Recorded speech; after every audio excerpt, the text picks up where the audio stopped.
Okay, and we are now live. So, once more, in a few minutes, we are about to begin for the evolution of jobs, a call to advancing our human potential. So, once more, in a few minutes, about to begin.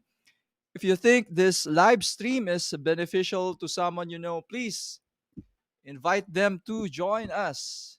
Yep, so this is very timely. As you know, a lot of Filipinos right now are unemployed. So, once more, in a few minutes, about to begin the evolution of jobs, a call to advancing our human potential. So, please invite your friends and someone you know to join us. Okay, so once more, good evening, everyone. Good evening to our friends in Facebook, in Twitch, and in LinkedIn. Before we begin, in addition, I would like to invite everyone for those who may be interested in learning Photoshop and learning how to draw using Photoshop. It will be coming this July 13, Tuesday, absolutely free once more. Okay, so if you're interested or you know someone who's interested to learn Photoshop, please invite them to join us. And yes, this is also, I think, being shared to our community, Digital Creatives Philippines. Good evening to all our community members in DCP. So if you're into digital creativity like Photoshop or anything about CAD, please join us in Digital Creatives Philippines. So once more, our topic is about jobs, and joining me this evening is a virtual assistant, writer, and a certified teacher. I would like you all to welcome Miss Richelle Maylad or Mylad. Hello, Rich. Joining us this evening is our resident uh, outsourcing master guru, who's also be sharing her insights with regards to the job market, especially in the world of BPO. I would like you all to say hi and good evening, and also please connect with her in LinkedIn, Miss Ice Tolentino. Good evening, Ice. Hi, Jamar. Good evening. How's everything? Kamusta? Raining here Oh, in Laguna. it's hot in here in Pampanga. Uh, Awesome. So once more, thank you, Miss Ice, again for joining us this evening. For those who are not familiar with Ice, Miss Ice, would you be so kind to tell them what you're currently doing? What industry are you in right now? Yeah, sure. Hi everyone, I'm Ice once again. I'm part of Beyond Limits Outsourcing Solutions, a BPO company located here in Pampanga. So yes, you can check our website at www.beyondlimitsbpo.com. And also you can check my LinkedIn profile at Ice Talentino, and uh, you can also check our company's profile and LinkedIn page at Beyond Limits BPO. Yes, and that's it. And we cater everything. So because we're business process outsourcing solution, so we cater all those back office and tedious task of yours. Yes, another advertisement from.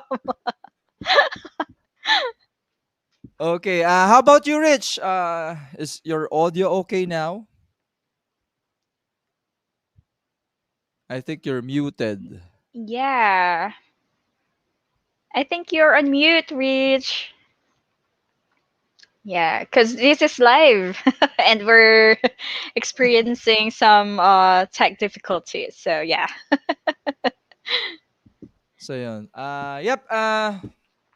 Once more, our topic right now is about the evolution of jobs. So when I think about evolution of jobs, as a tech person, probably as a tech person, I what comes into my mind is the automation of jobs like AI, and I used to think that AI possibly will, I think, disrupt BPO in a way. I'm not sure, but I'm hearing some the thing about AI having a sort of voices, Miss Ice, that they sound like Yeah. a true human that can possibly replace a call center agent.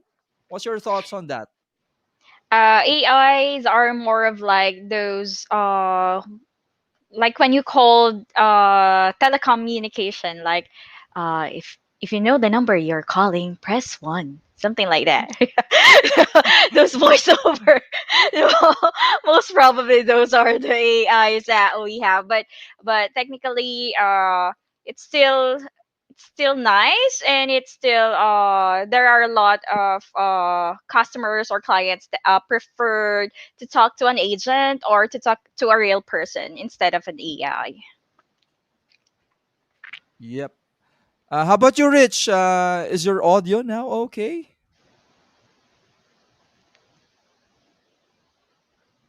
We're still not hearing Rich. Yeah. Yeah, I think the mic, her mic is still on mute. I think, Rich, you have to head over to cam, mic, and I think there's under settings, there's audio there. If you're seeing a, how do you say that? A green or something, a jump in the mic's audio, then it's working. So head over to mic, under settings, cam, mic. Yeah, check the settings of your mic. I think if there are some audio setting there or mic or any mic that you have, maybe that's And for those who are not familiar with me, of course, my name is Joe Mark, so I'm an advocate of education as well, and we believe by having everyone be educated, they can land, possibly they can get a good career and land jobs. So that's why we're also a big advocate of LinkedIn. So LinkedIn is not only for a place to look for jobs, but a place to establish your thought leadership and possibly, or yeah, definitely gain clients. So I'm seeing here a past news from Rappler, jobless Filipinos 4.14. What's your thoughts on that, Miss Ice? Is this true? Do you know? Do you have a lot of friends who are currently, or family members currently unemployed? yeah, yeah. I think that's true. On my own opinion, I think that's true because there are a lot because of the pandemic that we have and still experiencing right now. So yeah, I bet there are really a lot of Filipinos who are jobless right now. So we're still fortunate, especially me, that I have that I belong to a really good company, which is Beyond Limits outsourcing solutions, and yeah, Yep. and I hope most of those jobless could have uh, jobs right away. Okay, so yep. Once more, thank you to all of our friends who are currently with us from LinkedIn. And without further ado, I'm gonna add our guest sharer this evening to talk about the evolution of jobs. I'd like you all to say hi and please connect with her in LinkedIn, Miss Danica Okta. Hi, Hi, good Danica. evening, Mark and Ice. How are Hi, you? Danica. We're doing great. We're doing great. How about you? Yes, I'm so happy to be here. I'm very excited to talk about this topic. A lot of people need to know about it, and I'm very happy I'm having this opportunity to share it to everyone, especially your followers. Ayan, so yep, I guess in three words, how are we? How should you describe yourself, Miss Danica? Oh, how should I describe myself? One, I guess I am very creative. Yan, I just thought about that just now. I'm very creative. And you will see why. Basically, I have this gift of turning something out of thin air. Hindi siya magic but you will know later. Second, I suppose I am very, very passionate about people who want to advance their potential. Because I myself had some experiences where I wanted to do it myself. And now that I'm here, I want to also see other people do the same. And three, you will know later, medyo madaldal din ako. So, madaldal ako, mahilig ako makipag-usap, mahilig akong magkwento about some amazing things. So, yeah, those are three things about me. Yep, I'm seeing here na marunong ka magbisaya. Oh, yes, Ayan. limited proficiency because my mother's side is actually from Surigao. Mm-mm. Ah. Yeah, Okay, so, yeah, my so mom is konti a lang. Cebuana, oo. Oo. Cebuana, oo. Medyo magkaiba siya sa ano sa Surigao noon because what they say, when I was in Cebu, kasi there was this time I grew up in Surigao and then I went to Cebu. What they say is that yung mga people from Surigao is like the baby version of Cebuano kasi maybe because it's branched out from Cebuano, so it's like the baby version of Cebuano. So yun, medyo may differences. Oo. Ayan. So for those who are also not to our domain, no, our Jomark and Ice domain. So Miss Danica is also uh, in the top 100 most influential Filipino women in LinkedIn. And congratulations, Miss Yes, thank Danica, you for so that. much. Thank you Nice. so That's much. cool. Congratulations. I actually think it's more of a means to an end rather than an end.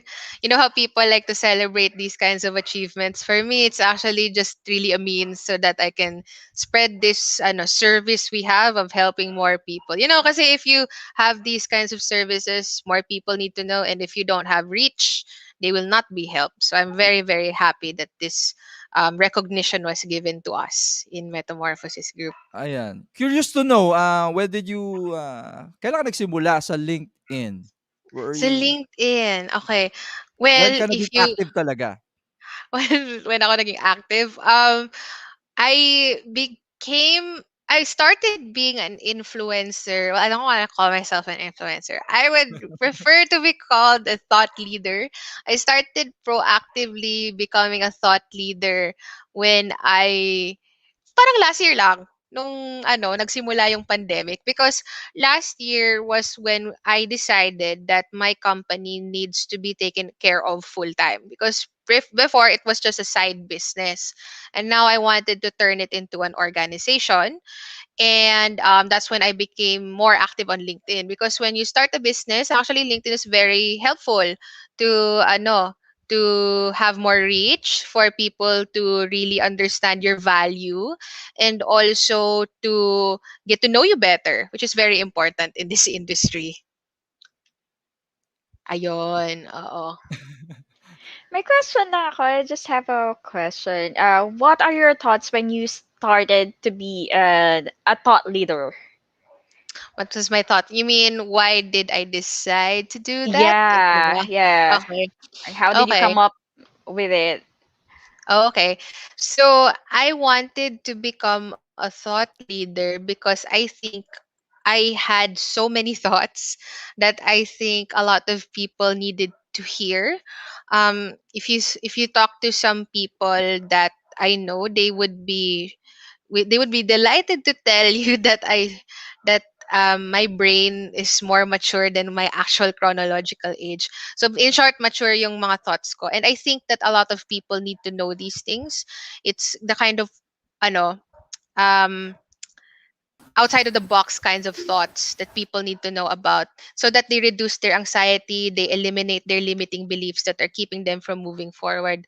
So these are very highfalutin words, pero mas malalaman nyo what I mean later. Lahat ng ipe-present ko later sa presentation ko, these are things that we already know, but we are too busy to recognize. That's the kind of value I deliver as a thought leader. Mm-mm. Oh, that's nice to hear. And that's cool, huh? Yeah. Really cool. Yeah, oo. Yep. In a rich. Yep. So once more, for those who are currently watching us, so this is not a conversation between the four of us. Okay. Please, we'd like to hear your thoughts. Let's make this very much interactive and engaging. In Tagalog daw, no? Mag-message po kayo dyan, mag-comment kayo.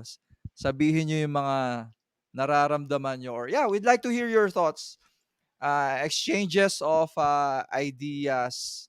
Of course, with Miss Danica leading the way. So, yep, Miss Danica, do you have any slides to share Yes, or thank you something? very much. So, ako na yung magfa-facilitate ng ating show. Let me just share my screen. Okay ka na, Rich? I think.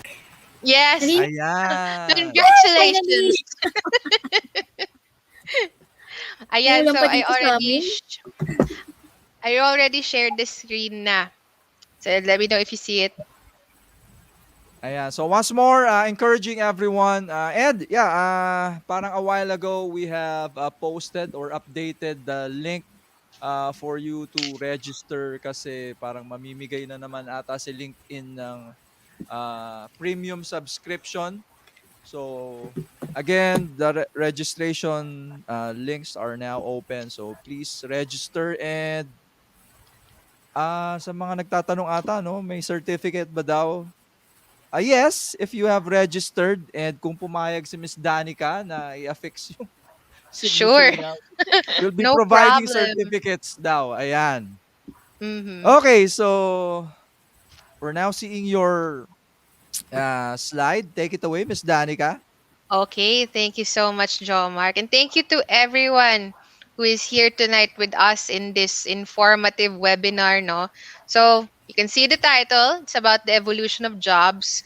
Meron palang evolution of jobs, hindi lang pala yung sa humankind, like yung sinasabi ni Darwin, di ba? Meron din siya sa jobs. And because of the evolution of jobs, I call for an advancement of our human potential. Okay? So before I go into the details, let's get to know more about me. I think I didn't emphasize it enough.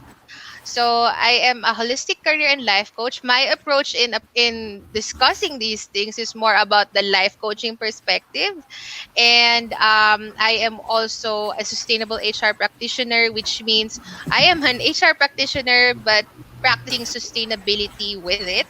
I'm a talent consultant. A lot of companies and experts and professionals like to ask advice or seek advice from me about what it's like for talents or for the job seekers to do the job search and do work. And quite recently, I learned about energy healing. So I'm actually a pranic healer as well, which is actually a very important information for later. Okay, so before I get into the very, very, very big details of the webinar or the discussion, I want to know your thoughts. What do you think this webinar is about? Yeah, and I'd love to see some comments. Maybe somebody wants to share. What do you think is this webinar going to be about?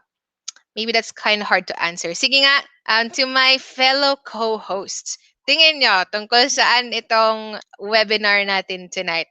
I mean, sure, the title is there, pero what do you think it is? Uh, yeah, go ahead, John Mark. I volunteer, John Mark. Sabihin ko sana girls first. Sabay ako pala. Naunahan, di Or ba? powered by women.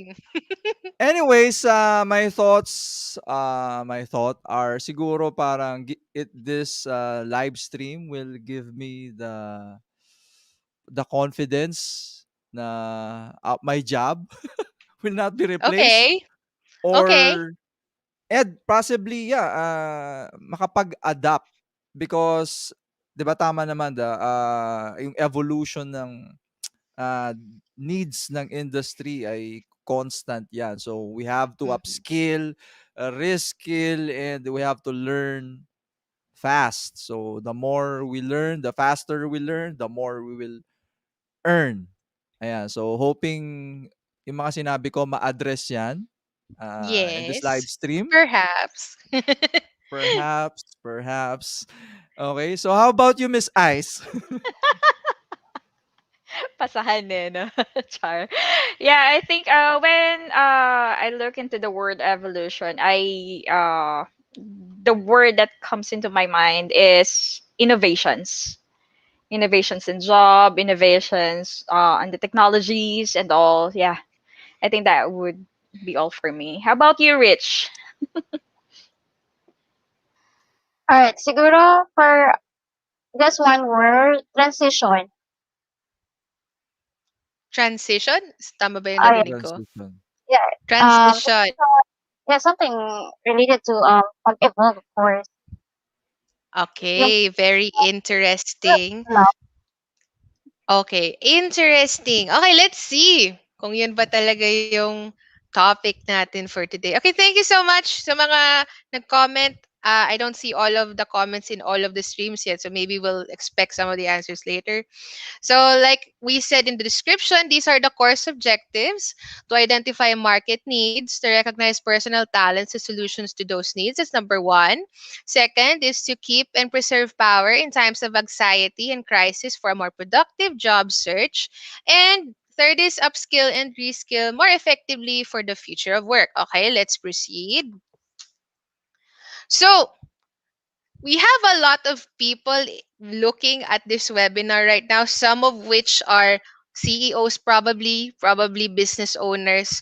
What is the most basic principle of a business? Isn't it to solve problems? 'Di ba? Yun yung lagi sinasabi ng mga businessmen eh. Na, okay, so I'm gonna create a business because there's a problem and I have a solution that the market needs right now. Simple as that. And we see this kind of saying most of the time for businesses, for companies, 'di ba? But it is also visible in jobs. Simply put, actually, yung mga jobs kasi, people who do the jobs, they kind of also are businesses in their own right. So let me just give you a picture of what I mean by that. So why is this the basic principle of work, not just in businesses? Because number one, jobs only become relevant if the market needs it. And number two, jobs not needed in a specific market will become obsolete. So hindi mo na ako mag-move to the next slide. Gusto ko lang makakuha ng feedback sa inyong lahat, to our audience and to my co-host. Does this checklist kind of make you comfortable or medyo nakakatakot siya? How do you feel? I mean, off the top of your head, anong feeling nyo sa definition na to? Go, Rich. Sorry, ikaw na, Rich. Hmm. Ang galing pala mag-basketball ng mga tao. So, I think this is the first, jobs only become relevant if the market needs it. Kasi kaya lang naman, nagkakaroon or sabihin na natin, oh, ito, bagong job description to. Kasi yun yung kailangan. Yun yung kailangan para ma-solve yung problem na meron sa current situation. So, I think kaya siguro relevant talaga yun. Kasi hindi ka naman magpo-produce ng isang bagay kung hindi naman kailangan. 'Di ba? It's just useless, 'di ba? Kung wala ka naman din paggagamitan nun. Sa tingin ko, Okay, okay. So we'll go back to that later. How about you guys? Meron ba oo. kayong comments?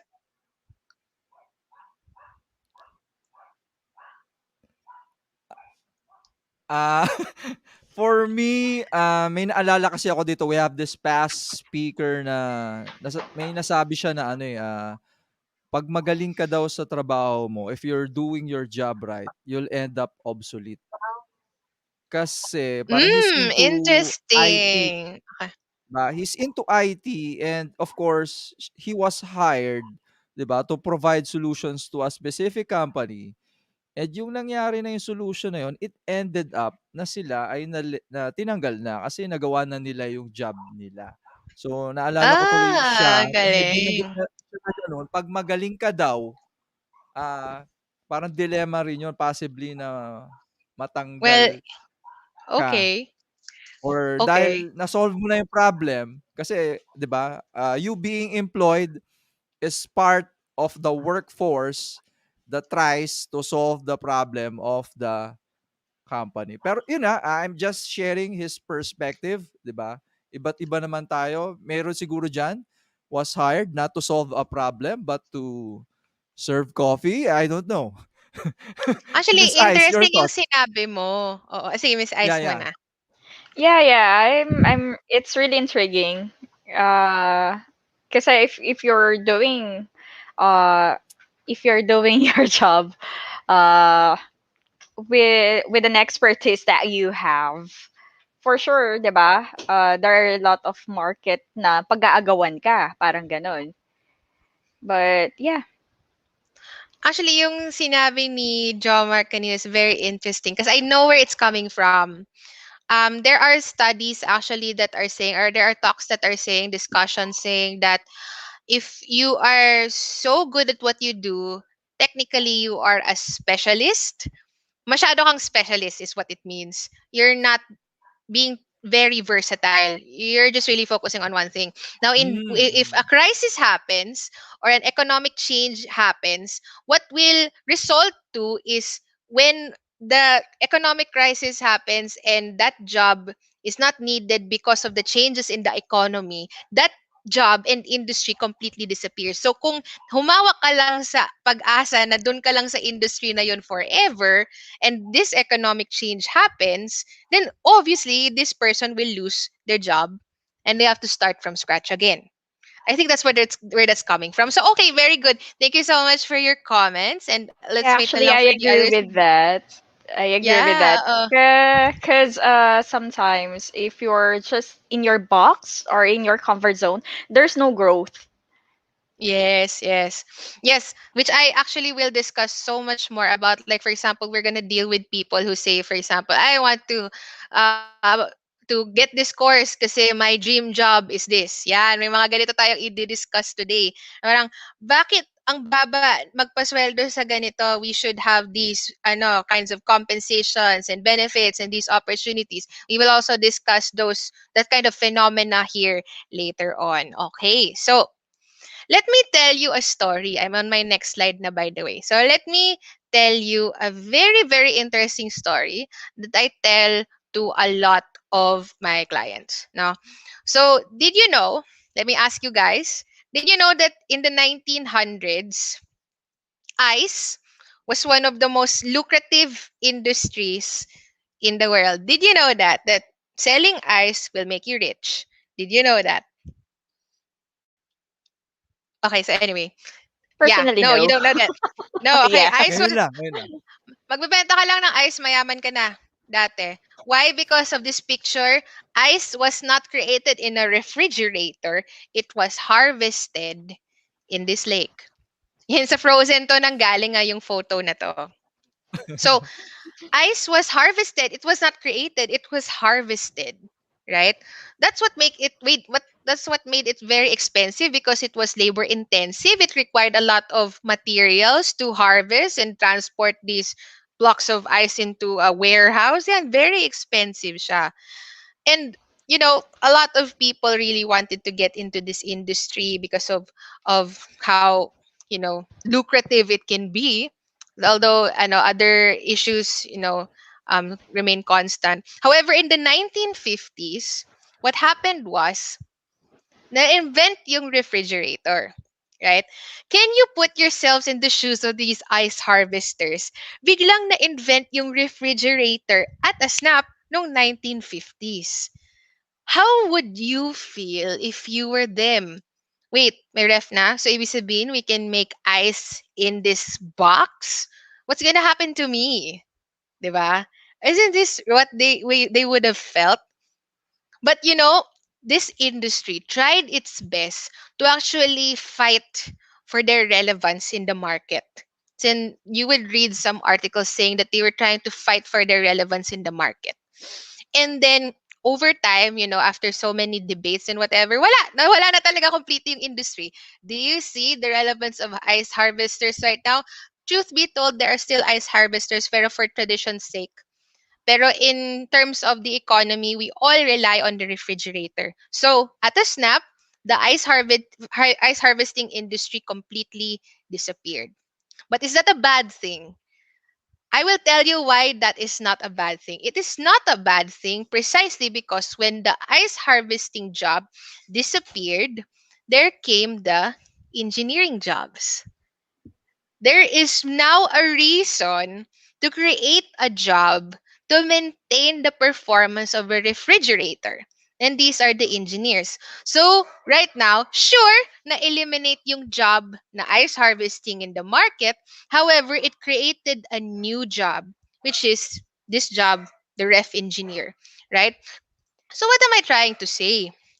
So, the jobs that are created in the market is dependent on the problems that arise because of what market needs, right? I will tell you how market needs are created, but simply put, right now in this part of our presentation, it's a simple law of supply and demand kind of game, right? So when there is market need, which is characterized as increased demand, there are just two things that may happen. The job, or you as a job seeker, may have many options, right, for whatever job you can get, or you can be extremely valuable kung ikaw lang yung may ganong talent.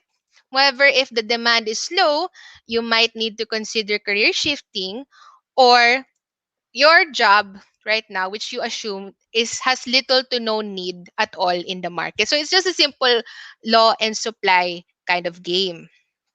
So, let me share to you one thing. What major factor affects the evolution of the market? Let me tell you this, and I am going to share this to you in the perspective of a life coach. The major factor that affects the evolution of the market is belief systems. So I'll give you three examples to demonstrate why belief systems are very strong. But before that, no, kwentuhan muna tayong apat. You know how nung college, di ba, mga tao are like, bakit ko kailangan mag-aral ng mga philosophy or economics or psychology kung engineering major naman ako? What's that gonna do for my career?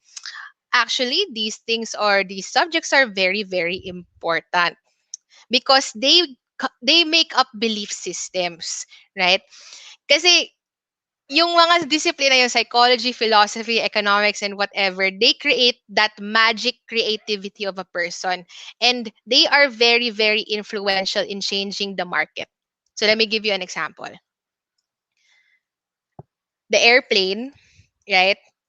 The belief system during that time was that human beings can fly, right? Pero can you imagine the time before this happened? Before this happened, people were like, okay, I'm just gonna walk. Okay, there's gravity. Oh, to go from point A to point B, I'll ride a boat and then maybe it's gonna take me 2 months to get there. Diba puro ganun before? Then for some reason, people started to dream, started to believe na, oh, what if there was a mode of transportation that was faster and is kind of unimaginable, but if it happened, it would be very beneficial for humankind. And then suddenly, the Wright brothers decided to invent the airplane. When people were told that people can fly, it was unimaginable. People will be like, you're crazy. That's a belief system that, is crazy. But it happened. And because of that belief system, it completely changed everything. Now, people can fly. And what? It created another job, which is yung mga pilot, right? So that's the first example. If you believe in something, as simple as that, maniwala ka lang of something unimaginable, of something that seems so impossible and magical and fantastical. You just believe it will happen, and it will happen, and it will change everything. This airplane changed everything, even the job market. Now we have pilots, which what? thousands of years ago was so unimaginable. What's another example? I watched a documentary this morning in on Netflix. You guys know about the Rwandan genocide, right? Yung mga late 1990s. You're familiar with the Rwandan genocide. I know it's not really a nice topic to talk about, but I watched the documentary earlier, and they said that before the Rwandan genocide happened, um, there was a gender gap. So more men were working rather than women. So that was what was happening there. More men were working than women. But when the Rwandan genocide happened, only about 30% were men in the population, and 70% were women. About 60 to 70% were women. What does that change in their economy? What changed is that, oh, yung mga tao are like, okay, forget about pride about women having jobs and men or whatever. Our hunger, appeasing our hunger, is more strong than our pride. So that's when jobs for women became more available. So as simple as that, belief systems can change the economy and the job market altogether. So that's one example. Another example, I also watched another documentary earlier. Apparently, in some practices, CEO salaries are directly proportional to the stock market value of the company. So that actually affects it pala. So what does it do? If you believe in this kind of ideology that CEO salaries have to be directly proportional to the stock market value, it directly affects the salaries of the people as well and the jobs available for these people. So it was simply in somebody's head. It was simply a thought, and then people acted on it. And then what? It changed a lot of things. From a belief system, it became a reality. Nasa loob lang siya ng mind natin, but it became a reality. That's what affects the evolution of the market. It starts with the belief system. You aspire for a lot of things to change in the world, and then you act upon it. It poses new problems, and that's when solutions have to be made, and solutions equate to jobs. Right? What do you guys think about that?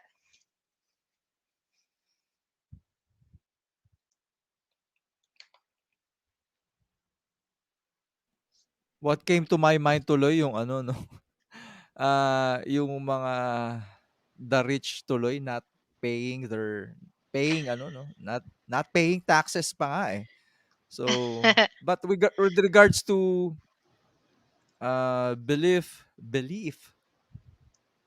system, Yes. hmm, how about you Yeah. guys?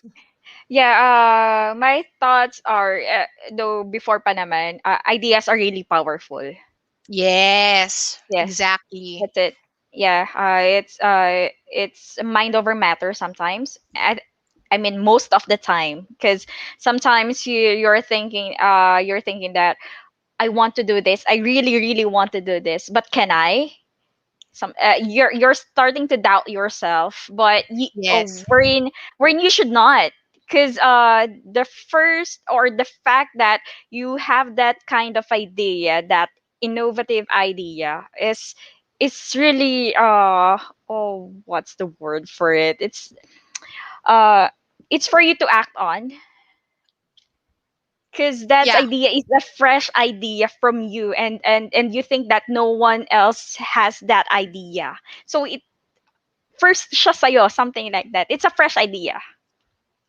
Yes, yes. It's a fresh idea. If you act on it, it affects everyone. Yeah, that's Yeah, it true. affects the market, it affects the opportunities of people. That's how far an idea can bloom, right? Okay. I think we have a comment here. Good evening. Okay. How about you, Jamark and Rochelle? Maybe you'd like to share some thoughts at this point. Rich, Yes, I think kaya na ni Sir Jomar yan. pass muna ako diyan, Miss Okay, Danica. pass mo na. Sige, next na tayo. So, given these examples, the market will never stop evolving. Because when solutions are True. created, it poses new problems that require further solutions. So from a belief system that creates a lot of things, new things that can change the market, it can also create problems afterwards. Na parang may problem, then gagawa ka ng solution. And then naging problem siya after a few years or so. And then now you need to create a solution. It's like, for example, in the education system. There are people who argue that, for example, when education started, it was just one-on-one. There was a mentor, and then my person who wanted to become an apprentice, and then they learned something about it. Then over time, we decided, hey, why don't we have a classroom setting? It's more optimal that way. We talk to more people that way. But there are some teachers who argue that that's not really very effective anymore, that the classroom setting is reducing the impact on every student. So that poses a problem. From what used to be a solution became a problem. So now you have to create another solution, right?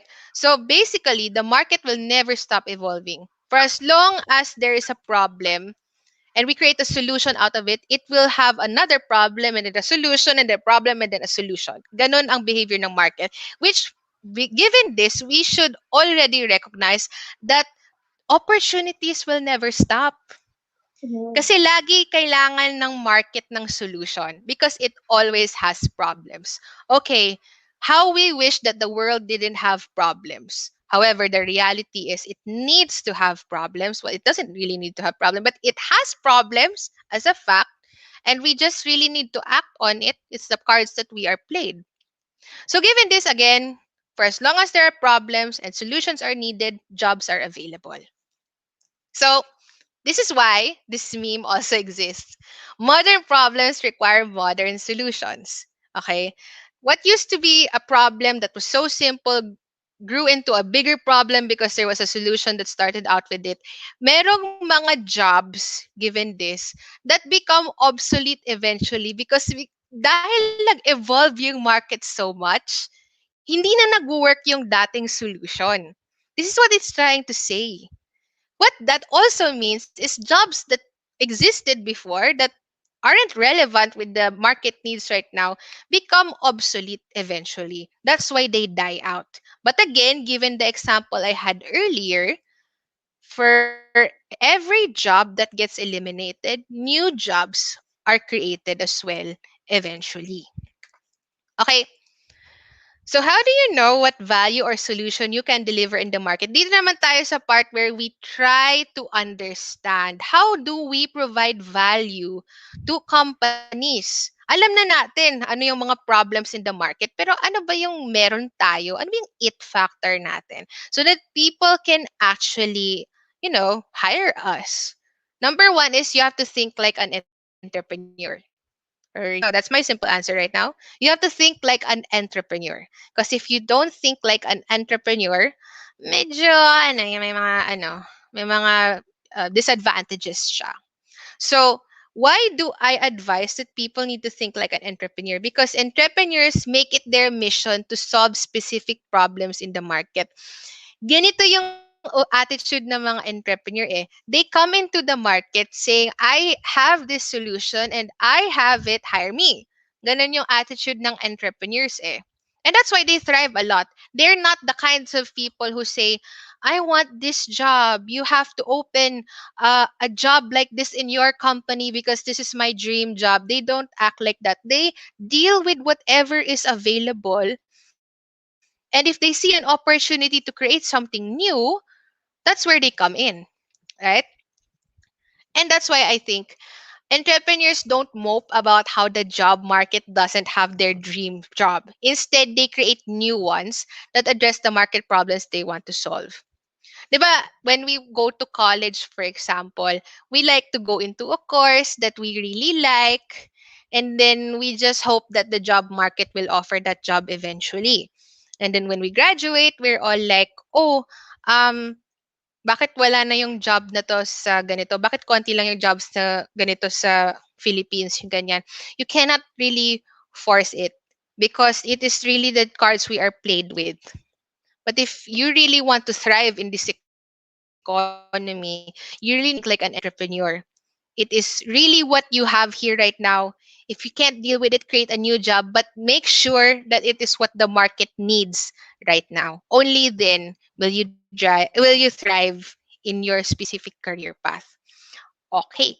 So, given this, jobs are not 100% about you. It's about the people you help. Ito yung mga yung mga hindi masyado alam ng lahat ng tao, that jobs aren't revolved around you and your dreams. It is revolved around what the market needs. And nagkataon you have the talent to be able to do that. That's why you have a job, right? Agree ba tayo dun? What are your thoughts on that? Okay, I'll start.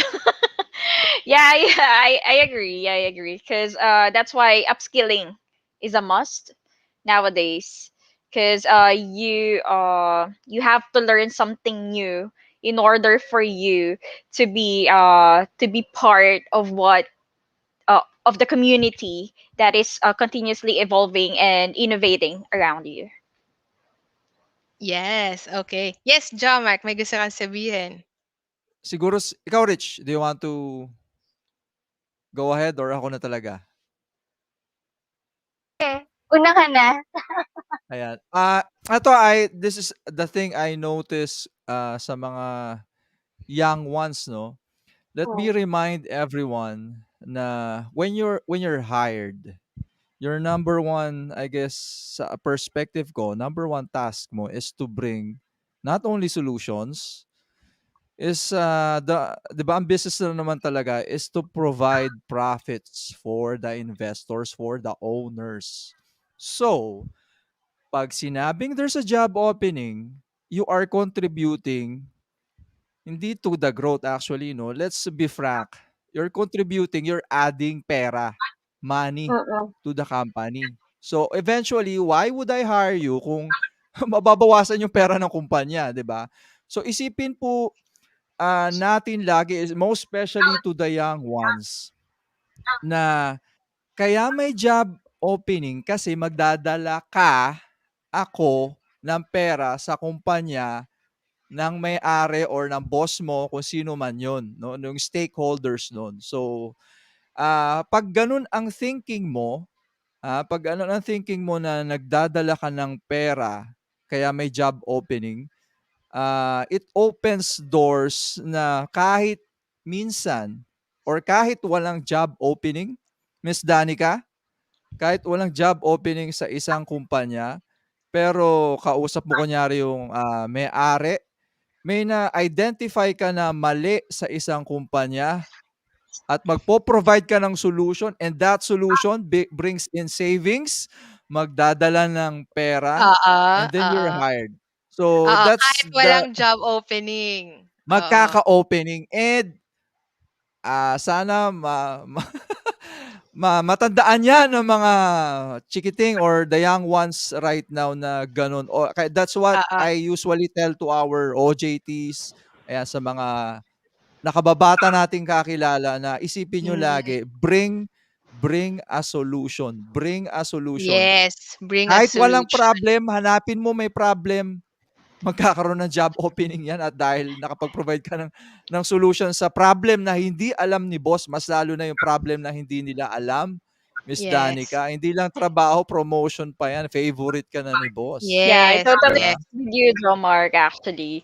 Because some young ones nga, yung mga fresh ones, doesn't even know na meron silang fresh ideas that will help the company. Sometimes, instead of you have step 1 to 10, so they will find a way na what do you call this one, to listening, kunwari magiging 1 to 5 na lang siya tapos matatapos agad yung trabaho.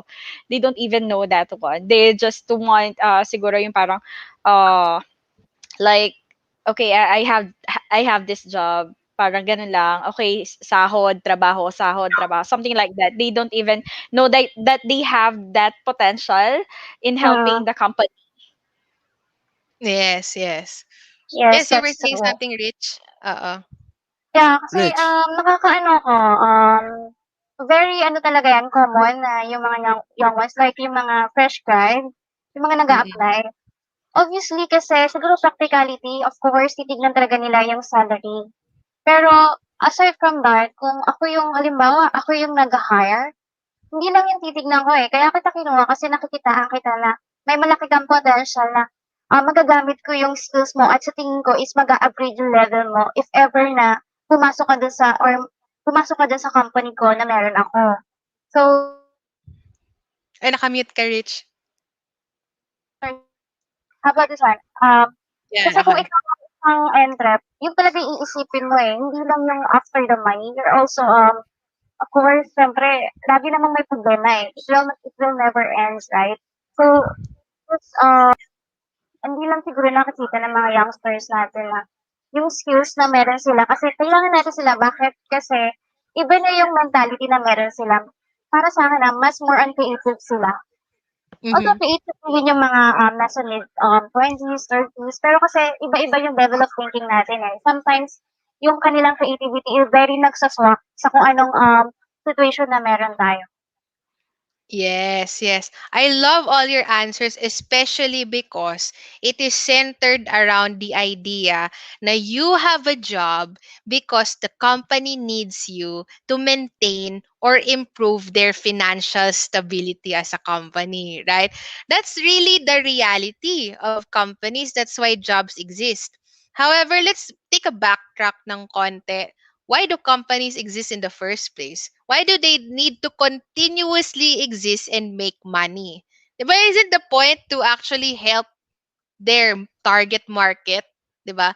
They have a working business model because the market needs it. And because the market needs it, it is earning money. However, let's go back a bit again. When you sell something like a product or a services, you are helping people. Nagkataon lang na when you offer these products and services, merong exchange na compensation yon, which is money. Nagkataon lang yon. But the entire point of a business is not to earn money. Nagkaroon siya ng reason to exist. It is to help its target market. Secondary na lang yung money. However, totoo yun. If these employees do not contribute in what? Helping the company with its financial health, they are irrelevant. Their talent, rather, is irrelevant. Because why? Not just because they cannot help in maintaining the financial health of the company, but because they themselves cannot go to the end goal, which is to help the target market. So, what's an example of that? Let's say, for example, off the bat, a hospital. So, a hospital is actually a business.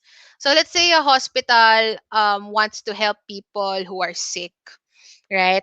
And then, the more people are confined, the hospital earns money. Ayan. Right? Kasi there's an exchange. So if you hire an employee that isn't going to perform well, hindi lang yung financial health ng hospital ang affected. Baka may patient pa na, will get seriously injured or, could die. It could go as far as that. Businesses, entities exist to solve a problem. And the role of talents, job seekers, is to help companies continue that by maintaining the financial stability and also to continuously help its target market. Otherwise, this person, their talent, become obsolete. And when that happens, the talent need to already upskill and reskill. And upskilling and reskilling requires a lot of open-mindedness. If they don't have that, then they will have a hard time. Evolution actually shows how, yung sinasabi ng survival of the fittest, that actually also is true in the job market. Yeah, Survival of the actually, fittest. I Yeah. believe in that. I agree because sometimes, uh, you know, yung they don't want to go outside of their comfort zone. That's why siguro yung their jobs becomes obsolete. Kaya, Yeah. mm-mm. Totoo. They don't want to try and stretch themselves. And if Mm-hmm. people do not want to try, then what choice do they have? They can either upskill to see any improvements in their situation, or they can always just stay in their situation and not have any improvements and get eliminated in the market, or worse, Yeah. they Yeah, they starve. become stagnant. Yeah, There's no growth, there's no learning and all. exactly. Okay, so good discussion we had about that slide. Okay, let me just go to the next slide. So, we've talked about how jobs are based on the needs of the market, and you become relevant for as long as the market needs it, and that also market needs are affected because of our own belief system as people in our community, in our ecosystem. We pose a question right now: what happens if, technology replaces my job? What will happen to me? Okay. So, to the comment section, siguro if you want to ask or answer this question, I want to ask, have you ever asked yourself why jobs exist? Right? It was subtly answered earlier, but if you want to participate, you can right now. This is your opportunity. So, when we have these jobs available after we graduate, do you remember that feeling when we've graduated already? Okay, yay, meron na akong diploma. I can get a job. I can earn monthly income. And oh, ay hindi na ako magugutom kasi meron na akong degree. Okay, sure. But how many times, especially during this pandemic, do we have graduates who feel very powerless because the course that they studied for 4 to 5 years of their life hindi na relevant in the market? For many reasons. One of them being because technology replaced these jobs. How would you feel? What would you do? Obviously, the question in your mind is, what now? So, sige nga, Jomark, Ice, and Rich, what would you feel kung yung course nyo nung college biglang, ay, hindi na namin kailangan yan? Hala, ano nang gagawin nyo? Ako, nauna ako. Siyempre, mag-worry ka. Kasi kung tutusin yun talaga yung papasok sa isip mo. Tapos, ano na gagawin ko? 'Di ba? Parang, ano yung magiging silbi ko? Kung talagang hindi ka nag-iisip, kung talagang iniisip mo na yun na yun, last na yun. Yun talaga ang unang iisipin ng isang tao na kapag yung trabaho mo is mare-replace na ng technology na meron tayo ngayon. Okay, sige. Mga ating co-hosts, Jomark and Ice, what do you think? Okay. Go, Joe Mark. Ah, we deal with ano, we have OJTs din kasi Miss Danica. So Okay. and meron kaming isang university na tinutulungan ngayon. So government sila, no, government. And I don't know, pero ako kasi I am a kinda strict or siguro very strict person. And what I'm seeing from those students, parang weak eh. Weak in terms of parang they quit agad pag nahirapan. And parang ang dating tuloy sa akin, the arts eh. The arts. And in a way, na ano ko sa kanila, parang in a way, parang naaawa ko sa kanila na when reality starts to sink in, parang feeling nyo, makakahanap agad kayo ng trabaho kung makakwit kayo dyan, parang walang bukas eh. Yun. And considering na yung school nyo hindi ganun ka, ka dominating in terms sa, for example, yung pinanggalingan ni Miss Danica, 'di ba? Ah, hindi na kayo nang galing doon, arts pa kayo, quit agad and not responsive, 'di ba? Kasi we're accepting online OJTs ngayon. Alam niyo naman matutulungin tayo for us to help them. And it's just so sad na nalagas sila lahat. Actually, parang from 50 naging Nangyari. tatlo na lang ata. Naging tatlo 50? and Tapos naging yeah, tatlo yeah, na lang? yeah. Ako naman, I give task kasi na i-assume na I know things eh, 'di ba? So pag binigyan ka ng task, I'm very much sure na gagawin mo 'to within 8 hours. Na Mhm. kumbaga dahil Mm. bata pa, so sige intindihin ko na lang na ano, pero yun lang nakakalungkot lang na I don't know kung sa mga government schools lang 'to 'no, I don't know sa mga upper or tier 1 na schools kung ano yung ano nila 'no, attitude and behavior, but, it saddens me na kung sino pa yung mas hindi angat, sila pa yung mas te-arts, No, and actually, I agree with you. I agree nakakalungkot with Miss you. Ice na Yeah. pagdating ng araw na naman after 5 years, tataguan niyo ako, ayaw niyo magpakita sa'kin dahil hindi kayo nakinig sa'kin. Yun, eh, nakakalungkot lang, nakakalungkot. I don't know why. Your thoughts on that, Miss Ice? Yeah, I totally agree with you, Jomar. Because sometimes they don't have the emotion and mental stability that we have right now.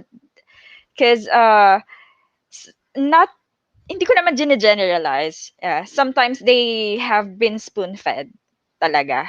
Hindi hindi sila dumaan do'n sa mahirap na stage like we did na kailangan mo talagang gawin lahat para lang pumasa and all. Uh, they easily quit because I think this is my own opinion. I think they don't have that mental and emotion stability Mm, that we have. Oo, correct. just to add lang 'no, ako kasi, my thinking is as your mentor or as your teacher, as your guide in life, para ako, yung mga students ko, you have to surpass me, 'di ba? Tama 'di ba? For us, True, true. humanity to progress, dapat nalagpasan natin si Einstein. Kaya nga nalagpasan si Einstein, na-imbento yung atomic bomb, 'di ba? Kung hindi nalagpasan si Einstein, walang atomic bomb. So, you have to surpass what I know, and 'pag na-surpass yung nalalaman ko, it's 'di ba? I achieved Yeah, yeah. my goals. And for you to surpass that, ibig sabihin, you have to surpass lahat ng paghihirap na naranasan ko. Same with my possibly your children din, no? If they want, if you want them to surpass you na achieve mo, I feel na kailangan mas masurpass pa nila yung lahat ng trials and challenges na pinagdaanan mo. Yeah, that's true. That's Your true. yeah. That's true. I really agree with that because they will not learn if you will do it for them. So you have to push them into their limits because you know that they have that potential inside them. Okay. See, Yeah, Teaching, Rich. correct. Yes. charot. Tatawa ako bigla. Yes, Rich. You wanted to share Rich. something. Ako, I agree with Miss Ice kasi kung students, sabi na natin, hindi mo sila i-kick out of their box, hindi talaga sila matututo. Kasi parang nakastuck sila doon. Na parang, okay, okay na ako dito, contented na ako. Pag ganun kasi hindi nila na ma-maximize or hindi nila nalalaman na, ay, may skills pala ako, kaya ko pala mag-upgrade. No? So, dahil nga, kung halimbawa, kung ikaw mismo si instructor is hindi mo rin talagang ipo-push yung students mo, na, oh, ito, kaya mo to, gawin mo to. Okay? Kasi, hindi talaga sila. Tapos magbibigay ka ng leniency sa kanila. Hindi talaga sila matututo kasi parang walang really, or hindi nila ma-realize na parang yung reality na kaya mo sila ginagana is nire-ready mo sila for the outside world kapag sila rin nakaharap dun sa mga um, professional status nila in the near future. Yeah, Mm-mm. that's true. That's true. Mm-mm. Okay. Okay, so thanks guys for your insightful comments. Actually, let me just respond to that, no. So, let's be fair also to the young people. I think they're doing the best they can. However, I think to address what you just said, they don't know how. Yun eh.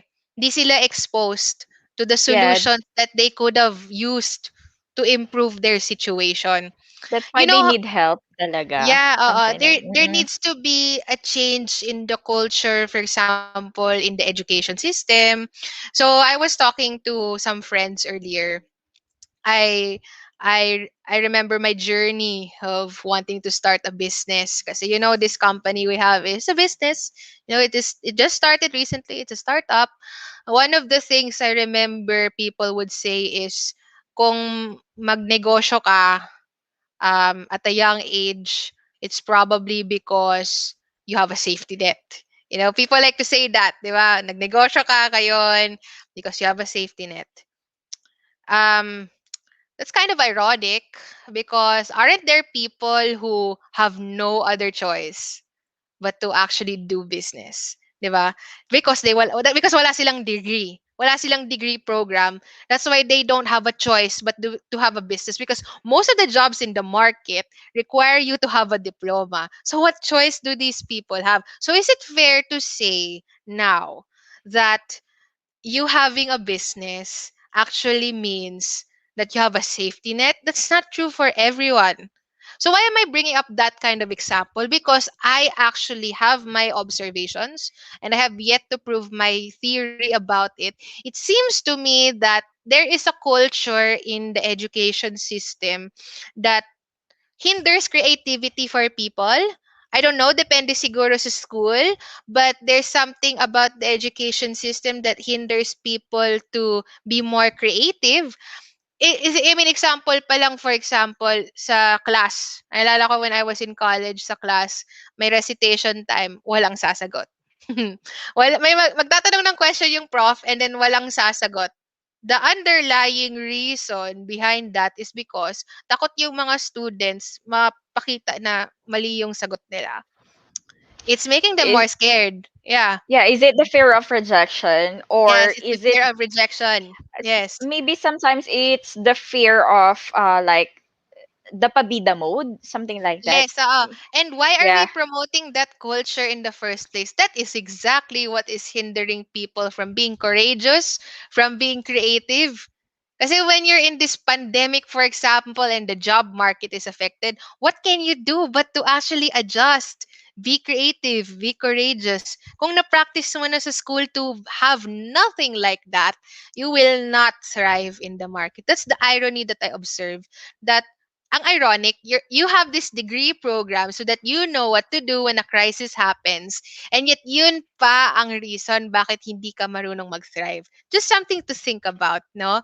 But anyway, so moving forward with this example, we like to I would like to point out that there are a lot of people who feel powerless because the course that they studied for 4 to 5 years of their life w- became eliminated because of what, a crisis like this pandemic. I mean, pinaka example right now, yung mga tourism graduates, a lot of them come to me and say, paano yan, wala na akong trabaho, kaka-graduate ko lang ngayong pandemic. Saan ako pupunta? Anong gagawin ko? 'Di ba? That's a dilemma that a lot of people are going through because of this crisis we have. So what do you do now? Again, let's repeat what I just said earlier. Jobs are not 100% about you. It's about the people you help. What does it mean? Remember, identify the market needs. 'Di ba? And why did jobs happen in the first place, or why did jobs exist in the first place? Because it has to address market needs. Bakit ba meron tayong obsession sa webinar na to of solving problems? What's the entire point of solving problems, diba? The entire point of solving problems is that so we, as a human race, will have a good quality of life. Hindi naman tayo nagtatrabaho para lang magtrabaho eh. Meron tayong objective for working. We want to have a good life. We want to have this, what, on a simple level, we want to have financial freedom, diba? Isn't that the reason why we're working? For others who are more grand, they want to change the country. Maybe they want to be a first world country, yung Philippines, we don't know, diba? Could have those kinds of goals.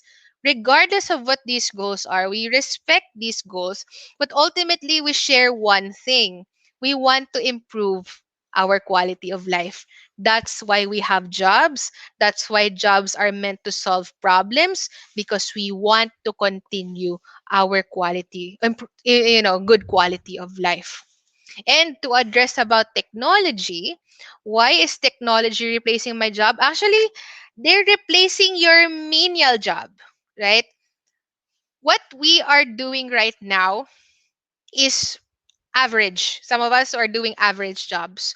But maybe look at it 10 to 20 years from now, what we're doing right now might be tagged as a menial job. Let's look at about a few decades before the laptop existed. May mga typewriters before, di ba? Yung the ink na mga typewriters. Ngayon, we can just print on a printer. Wala na yung mga typewriters ngayon. Because the printer or the computer, which can replicate so many documents, replace the job of typewriting. Diba? Why do these jobs have to be replaced? So that we as people can achieve a higher potential. The entire point of our existence nga is not to job and work, 'di ba? The entire point of our existence is so that we can enjoy the good quality of life. And here's another thing that some philosophy people or philosophy enthusiasts will tell you: we were meant to advance our human potential further so we can uncover more about the mysteries of life and what else it can offer. Wow, grabe no, kanina business, economics, and whatever perspective. Tapos biglang, ano to? Spirituality, philosophy? Diba? Ganun talaga yung totoo eh. We are so engrossed with the idea na, oh, work, let's do these skills because it's gonna get me money. But let's look at it at the grand scheme of things. 'Di ba? Ang reason bakit tayo nag-i-exist ngayon is because we have to enjoy our life. And instinctively, people enjoy life when we have more time to search and discover the world. Gusto natin yung parang, how do we look for ways to time travel, yung mga ganyan, or how do we look for ways to live underwater? I don't know, I'm just thinking about wild things. How do we look for ways to heal people without doing surgery on them? Yung mga ganon, right? So those are things that we think about. I mean, different tayo as individuals, but equal wavelength.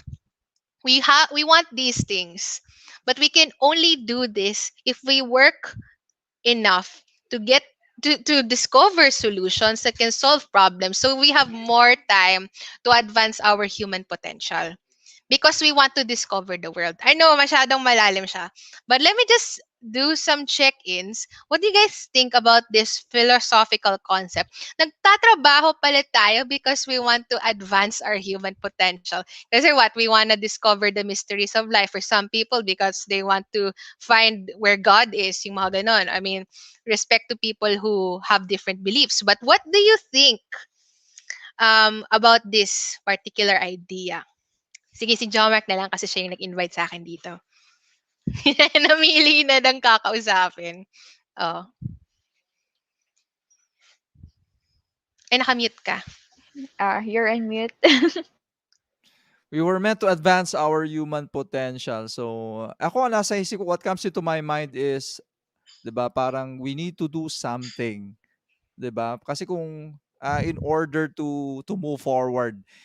And parang minsan iisipin mo ano yung purpose ng bakit tayo lahat Yeah. nandito, Miss Yeah. Danica. That's exactly what I want to For touch. Yes. example, businesses, 'di ba? Yung businesses, ako ang nasa isip ko, ano siya eh, it's ruining our planet. Mm-hmm.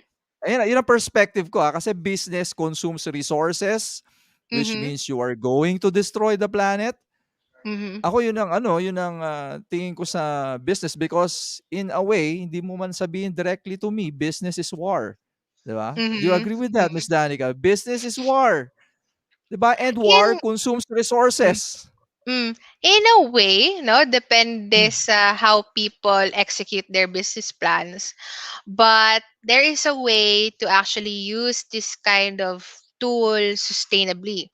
That's why there are people who advocate in corporate sustainability.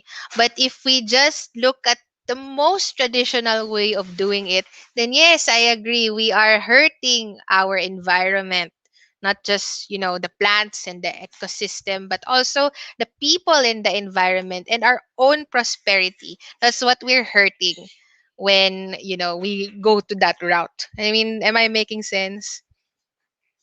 Yep, pero in a way, sino nga ba naman ang gusto ng ano 'no, nung kunyari climate change or yung mga disastrous effects niyan.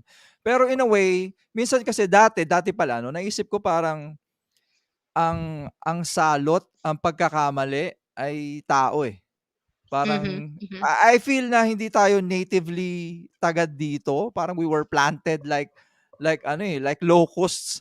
Kasi parang we're the only thing here in this planet na nagbibigay ng imbalance. Pero may sad thing din pala, may ano rin pala, dilemma rin pala na tayo naman, eh, naturally gusto natin na mabuti, kaya lang there's a limit within our minds and capability, 'di ba? Kapareho niyan, let's say, sa climate change, 'di ba, carbon neutrality, wala pa tayong knowledge, technology na para ma-solve pa yun. So in a way, siguro yun na lang ang iniisip ko ngayon na gusto natin yung mabuti, kaya lang eto lang talaga yung, alam mo yun, yung limit ng human capacity for now. Yes, So oo. yun. Kaya that's why the solutions we create can help based on the limitation that we see sa future. Yeah, yeah. Alam mo yun? So, ibig sabihin, may limitation tayo on how these solutions can help us as a whole. Hindi siya holistic. And then, over time, mga few years or a few decades, we realize the solution we created is actually a problem, right? Like, just like the system we have right now, we thought this was going to help us, but it has its own problems, and that's why we're continuously looking for ways to improve our situation, and that's where jobs are created. So that's a prime example of showing how, because of the market condition, the market needs, and because of our belief systems and our desire to advance our human potential and uncover the mysteries of life, we create jobs all together because of that. Yeah. Oh yes, Miss Ice, were you trying to say something?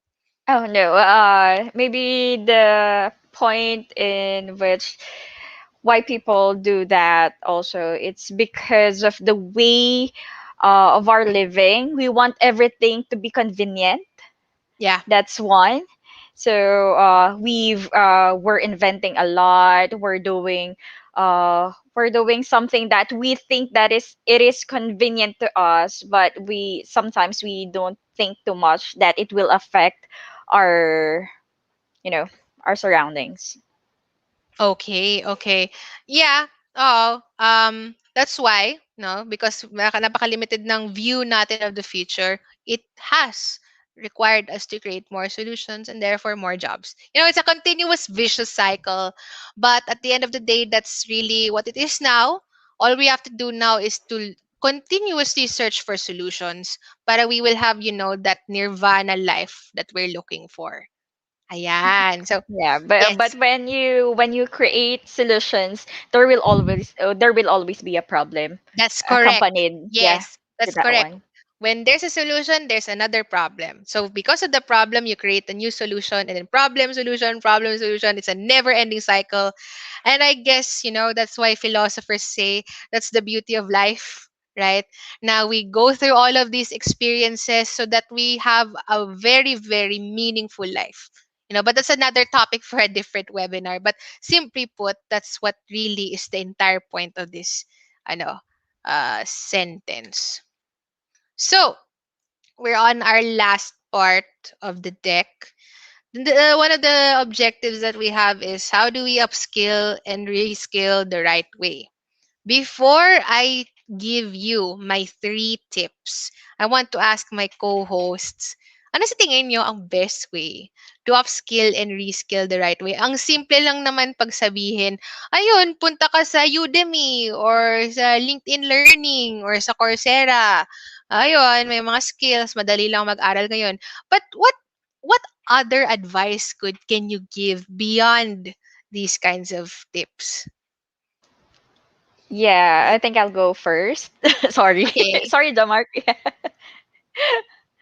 Yeah, for me, it's acceptance first.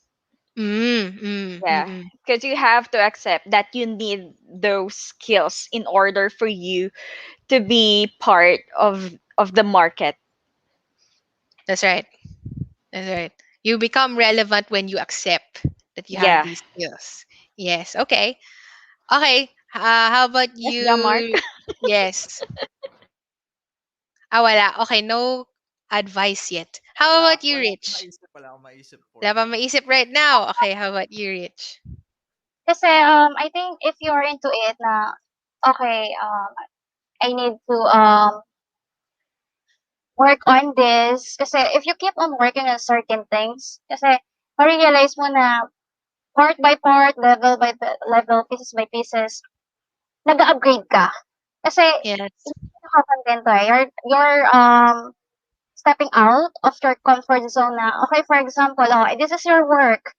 Siyempre, hindi naman porket binigay sa'yo yung specific job na dun, eh, nandun ka lang.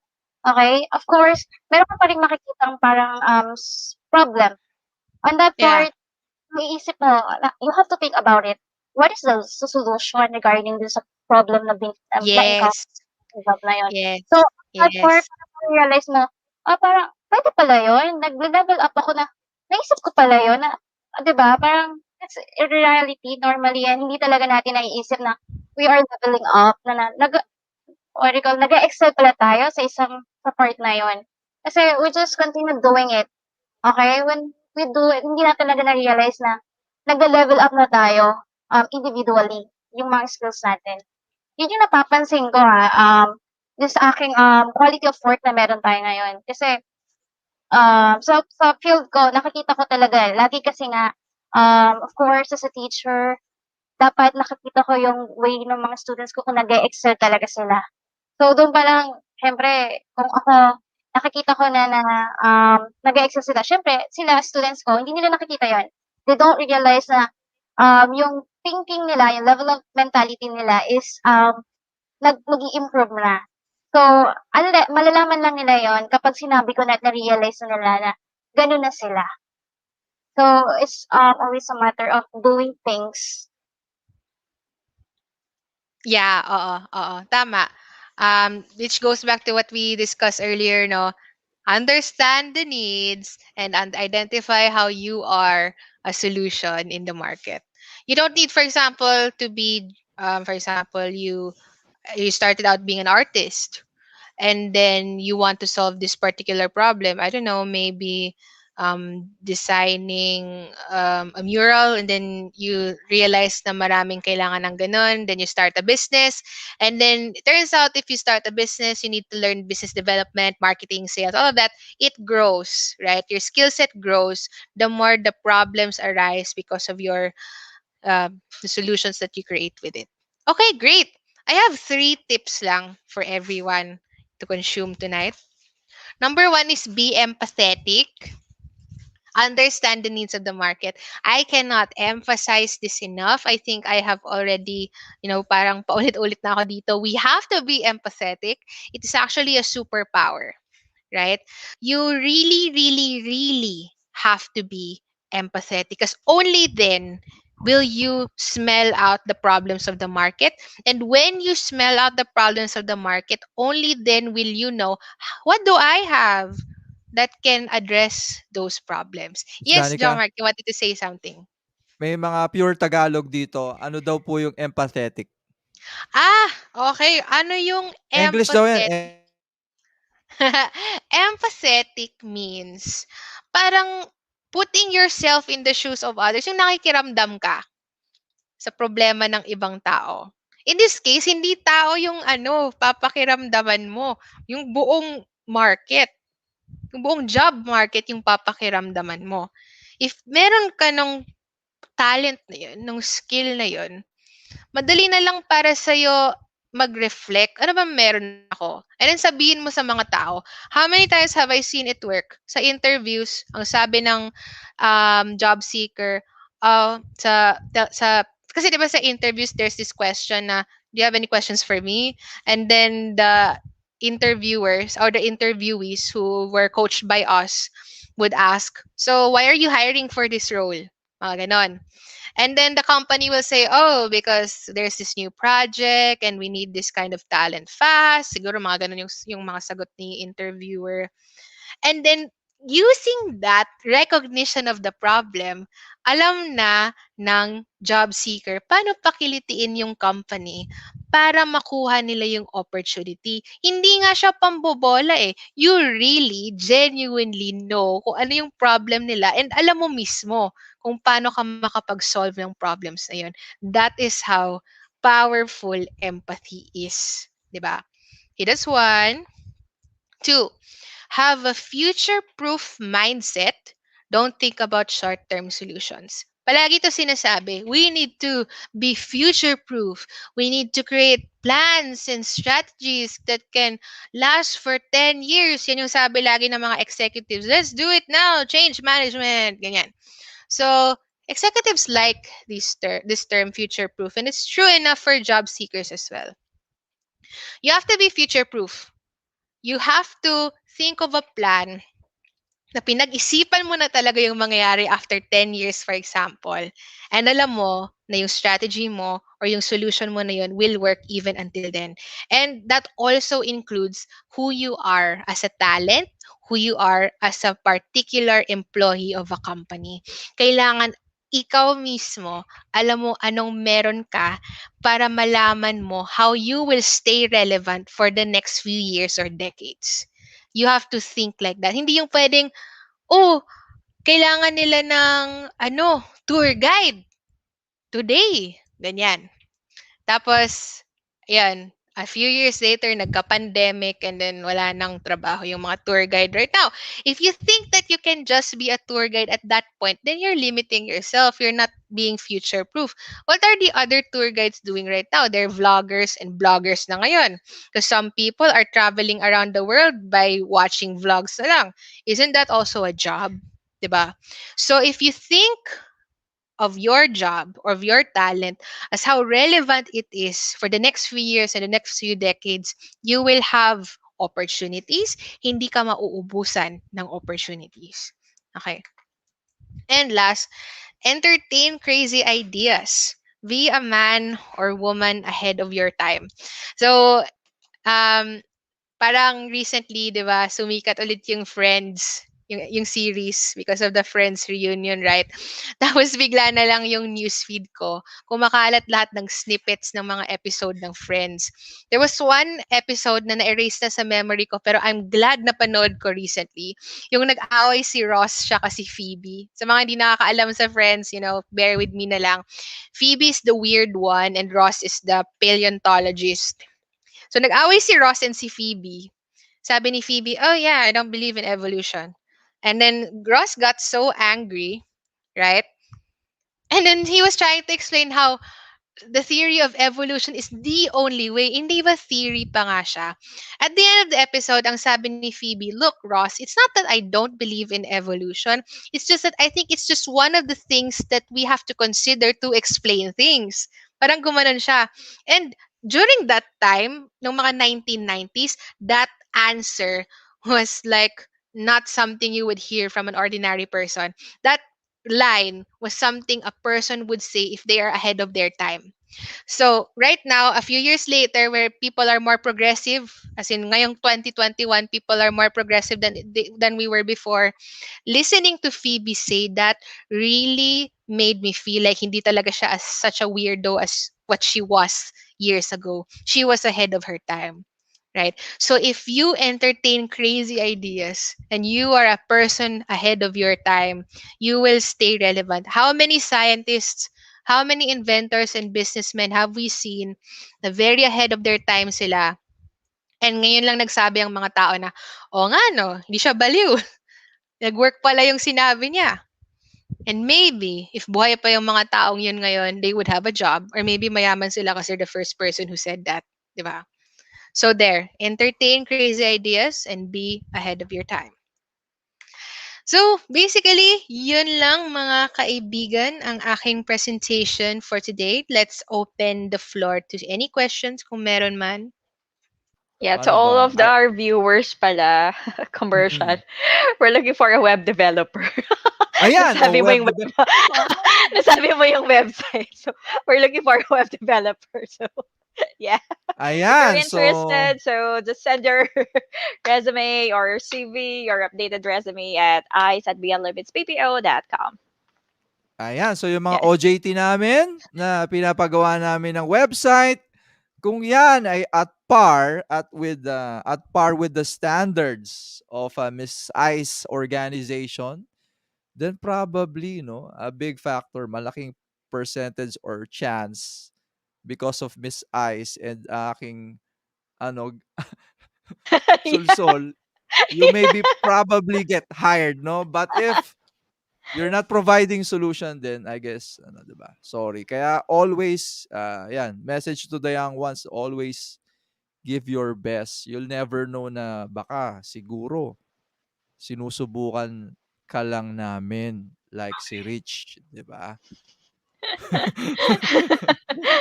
And siguro advice din to the young ones. It's not about the spoon feeding that you've received from everyone that surrounds you. It is your guts. Don't be afraid to try and tell what you have in mind. Maybe that idea is the one that company needs to hear, and that is the solution that they really want. It's just that it will take you really courage and guts for you to be on that place. Don't be afraid. You have a lot of potential and ideas, fresh ideas that the market really needs. Shout out to all fresh ones. How about you, Rich? What are your key takeaways this evening? Naging blessing ba kami or burden? Actually, I agree with Miss Ice. Kasi ako siyempre, or not, we're on the different platforms yung mga work natin, hindi naman talaga tutuloy pare-parehas. Kasi, I noticed na mahina yung self-confidence ng mga youngster ngayon. Very, few of them lang talaga yung parang 100% na, oh, okay, I can do it. Right? Parang, I know I can take this job. But for those not na hindi ganun yung mentality, you have to think, you have to ask yourself na bakit I feel so down na parang bakit mo minamaliit yung sarili mo. In fact na everyone naman has individual differences. Sa tingin ko, kung 10 man yan, merong isa mag-stand out para sa'yo na doon ka mag-excel. You don't have to look for your negatives kasi it's normal. Okay? You have to go on with the positive one. Doon mo i-improve. At kung sa tingin mo kaya mo na balikan mo yung negatives mo, at tingin ko magpa-flat na yung waves mo para mag-move forward. And then you will realize na okay, I have the confidence, may guts na ako na gawin to, na itry yung bagay na to. Again, katulad nga sinabi ni Miss Ice, do not afraid. You can do it. Ayan, so thank you so much, Miss Rich, for your perspective. Ako siguro, uh, w- what came to my mind pala with regards to jobs, Miss Danica, no? So shout out to the parents at yung mga soon-to-be parents at yung mga soon-to-be, not necessarily a parent, no? Baka pwede ka naman, yung mga magkakaanak dyan or may naanakan, I don't know.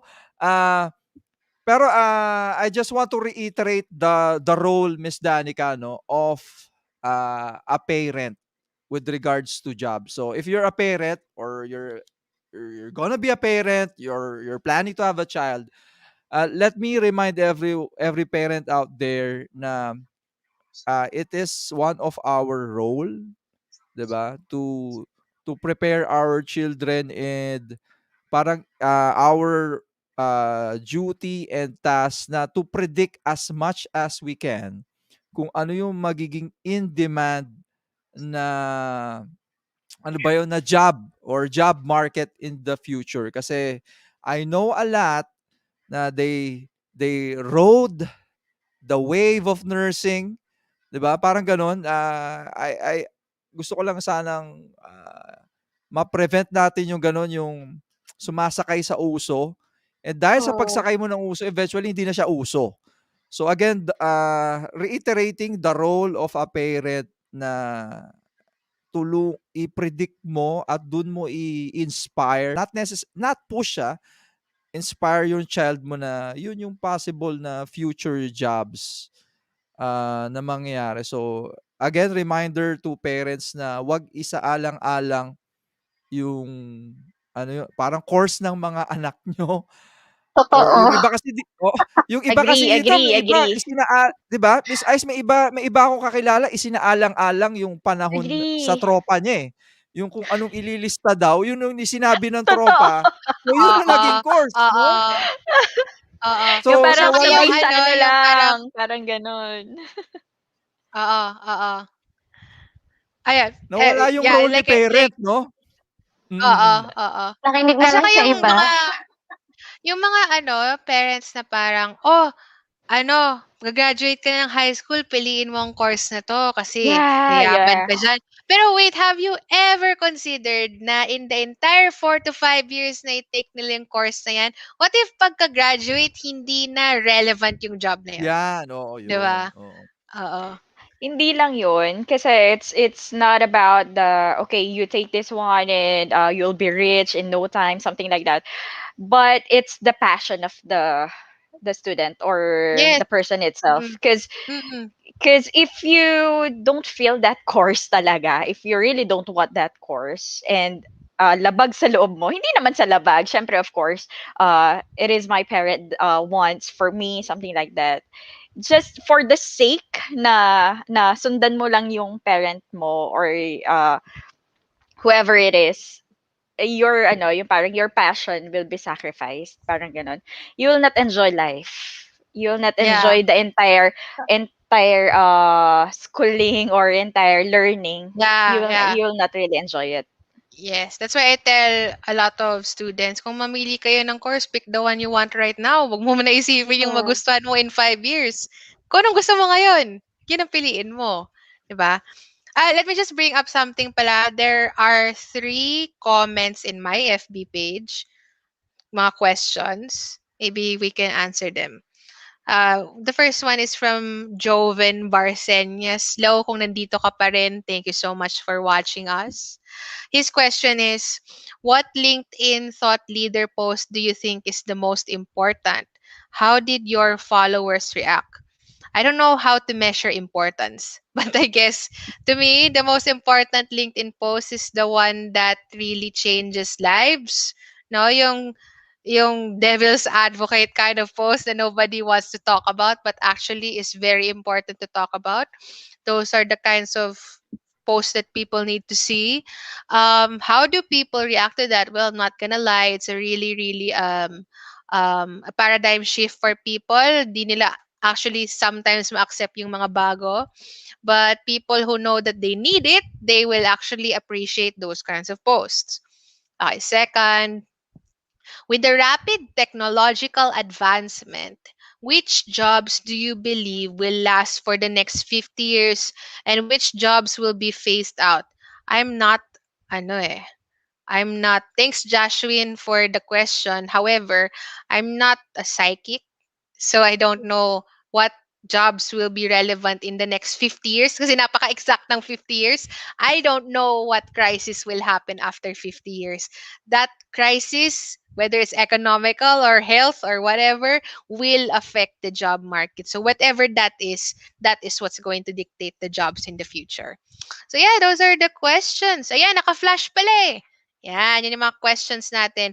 To Abby Senga, thank you for commenting. Anxiety tech is advancing so fast. I think this is to respond to that part where I said, how do you feel about technology replacing jobs? Okay, you will be anxious. But again, let me remind you that the reason why technology is replacing these jobs is because you're not supposed to be doing that job anymore. It has to be a machine that doesn't have a high potential like you do. Let them do it.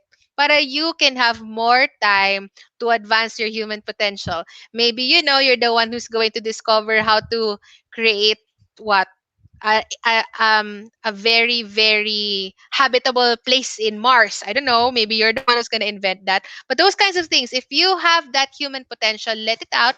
Allow yourself to have more time to be able to do that, because you know that's a service to the world. And I hope that answered the questions. Ako siguro, ano ba yun, kay Jashwin, Mm-hmm. madadagdag ko siguro, ako from my perspective, Sure.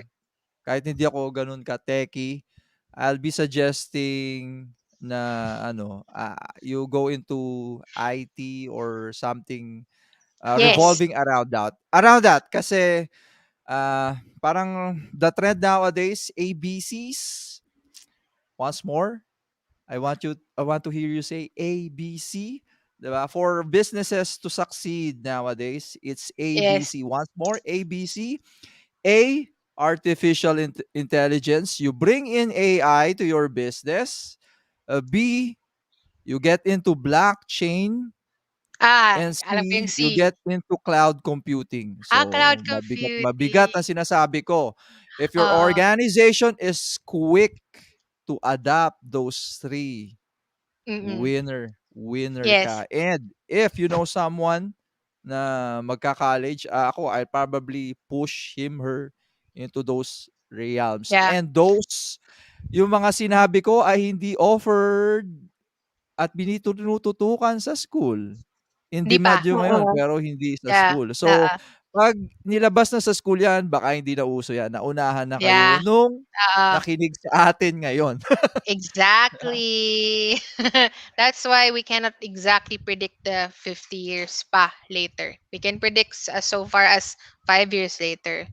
So yes, that's how you do it. If you want a concrete answer, those are the things. Anything tech.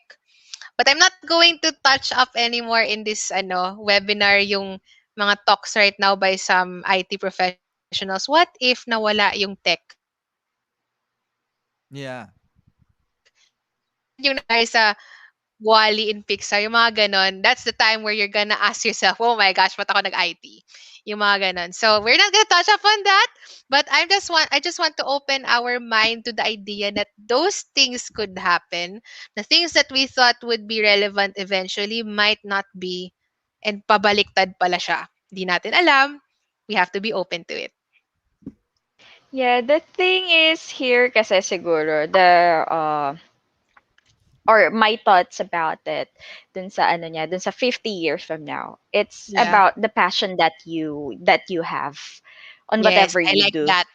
Mm-mm. Kasi kahit gaano siya katagal, kahit ilang years pa yan, if you're doing what you do uh, with passion and you're doing it Yes. at your best, I'm sure it will not be obsolete. Yes. For as long as you have the passion to solve particular problems, it will always be relevant. Yes, Yeah, always. applying agad what we learned today. Yes, because you will always have that fresh ideas.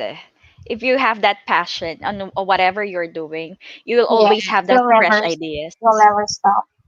Yeah. Yes. Yes. You'll always keep learning. Yes. Ayan. And before we wrap things up, so once more, if you have a message or an advocacy to share, like Miss Danica, or may kilala kang ibang tao na, di ba, role model, has an advocacy or message to share, we're inviting you to be our next guest sharer. You know naman our format, simple lang naman, no? We're doing our best to be a blessing than a burden. So once more, if you know someone or you yourself has a message or an advocacy to share, inviting you po to be our guest, our next sharer to Link in Local Philippines Live Metro South. Ayan. Thank you, Miss Danica. Okay. Announcements, Miss Ice, any announcement from you? Yeah, from our company, I'll just promote it again. Yeah, if you're looking for a partner, a BPO, a business process outsourcing company, please visit our website beyondlimitsbpo.com, and you can check there our profile, and also we're hiring. We have lots of job openings right now, and like the one I've said, we have a website developer that is open for applicants, and we also have telesales. If you're in marketing, we also have sales executives. So there you go. And of course, please follow me on LinkedIn and connect with me in LinkedIn. And also, I have Instagram and Facebook. So just search Ice Valentina. Thank you so much. How about you, Rich? Any announcements? Rich? Wala naman kasi feeling ko, lahat ng, thoughts natin regard today is very, informative. Ta's tingin ko will be enough para ma-equip yung mga nakikinig sa atin na regarding their thinking. Sa tingin ko is mag-iisip talaga sila na magkakaroon ng big changes na kasi sabi ko nga, kung hindi nila maririnig or walang masasabi sa kanila, they will never know na yun yun. Ayan. So, yep, ako naman, plug in ko din, no? Once more, sharing to you our upcoming technical and non-technical training. So, these are all volunteers like us. Absolutely free. So, and featuring some of the top Filipina women to follow in LinkedIn. So, again, honored to have Miss Danica, one of the first to respond. Hindi ka pareho nung iba dyan. Kausapin mo yung aking ano, aking ano, no, secretary. So, again, seldom do I find someone like Miss Danica na ang bilis kausap. Walang arte, walang keme, serbisyong totoo. Ayan. So, thank you so much, Miss Danica. Ayan. Yeah, thank you for sharing. Thank you, Miss Danica. Thank you for sharing Yes. your experience and all of your thoughts with us. Yes, thank you also for inviting me here. It has been a privilege to be here sharing these kinds of thoughts to everyone. And of course, if you want to learn more, we also continuously create content for this. Just follow us on Metamorphosis Group on our Facebook page. We also have it on LinkedIn. And you can just, follow me on LinkedIn as well, my personal profile. I always share content related to these kinds of things. Thank you. Ayun. So, yep. Once more, good evening, everyone. Thank you so much. Happy Saturday. Wow. Almost 2 hours. Yeah. Napasarap ang ating kwentuhan. So, Yeah, thank just you don't po. be Sana afraid, po. everyone. Thank you. And yeah, we hope we have been a blessing. You learned something new and we have inspired you. So, thank you and goodbye. Good night. Thank Night. Good you! night. Thank you. Happy weekend, everyone.